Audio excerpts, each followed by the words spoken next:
વર્ષનો યુવાન અજય બાળપણથી જ દોડવાનો શોખીન, પરંતુ ગરીબી, જૂતા ખરીદવાના પૈસા ન હોવા અને પરિવારના કામકાજમાં ફસાઈ જવાથી તેણે ક્યારેય પોતાની પ્રતિભા બતાવવાનો મોકો ન મળ્યો. એક દિવસ શહેરમાં મેરેથોન જાહેરાત આવે છે. પ્રથમ પુરસ્કાર 50,000 ને ગોલ્ડ મેડલ. અજયના માટે આ માત્ર દોડ નહીં, પરંતુ પરિવારનું ભવિષ્ય બદલવાનો મોકો હતો. દોડના દિવસે બધા ખેલાડીઓ પાસે બ્રાન્ડેડ શૂઝ, સ્માર્ટ ઘડિયાળ અને કોચની સલાહ હતી.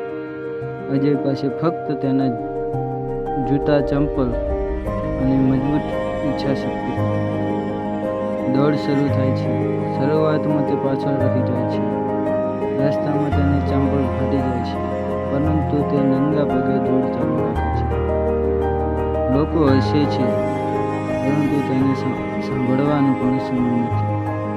દરેક કિલોમીટરે તે પોતાની જાતને કહે છે, હું કરી શકું છું, અંત સુધી પહોંચીશ.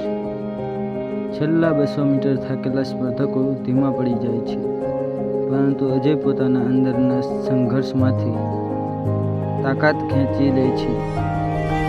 તે પહેલા નંબર સાથે ફિનિશ લાઇન પાર કરે છે.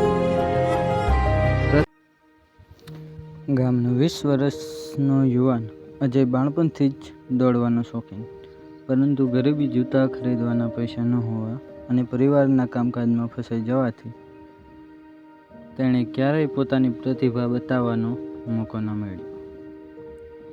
એક દિવસ શહેરમાં મેરેથોન જાહેરાત આવે છે. પ્રથમ પુરસ્કાર 50,000 ને ગોલ્ડ મેડલ. અજયના માટે આ માત્ર દોડ નહીં, પરંતુ પરિવારનું ભવિષ્ય બદલવાનો મોકો હતો. દોડના દિવસે બધા ખેલાડીઓ પાસે બ્રાન્ડેડ શૂઝ, સ્માર્ટ ઘડિયાળ અને કોચની સલાહ હતી. અજય પાસે ફક્ત તેના જૂતા, ચંપલ અને મજબૂત ઈચ્છાશક્તિ હતી. દોડ શરૂ થાય છે. શરૂઆતમાં તે પાછળ રહી જાય છે. રસ્તામાં તેને ચંપલ ફાટી જાય છે, પરંતુ તે નંગા પગે દોડ ચાલુ રાખે છે. લોકો હસે છે, પરંતુ તેને સાંભળવાનો પણ સમય નથી. દરેક કિલોમીટરે તે પોતાની જાતને કહે છે, હું કરી શકું છું, અંત સુધી પહોંચીશ. છેલ્લા 200 મીટર થાકેલા સ્પર્ધકો ધીમા પડી જાય છે, પરંતુ અજય પોતાના અંદરના સંઘર્ષમાંથી તાકાત ખેંચી લે છે. તે પહેલા નંબર સાથે ફિનિશ લાઇન પાર કરે છે.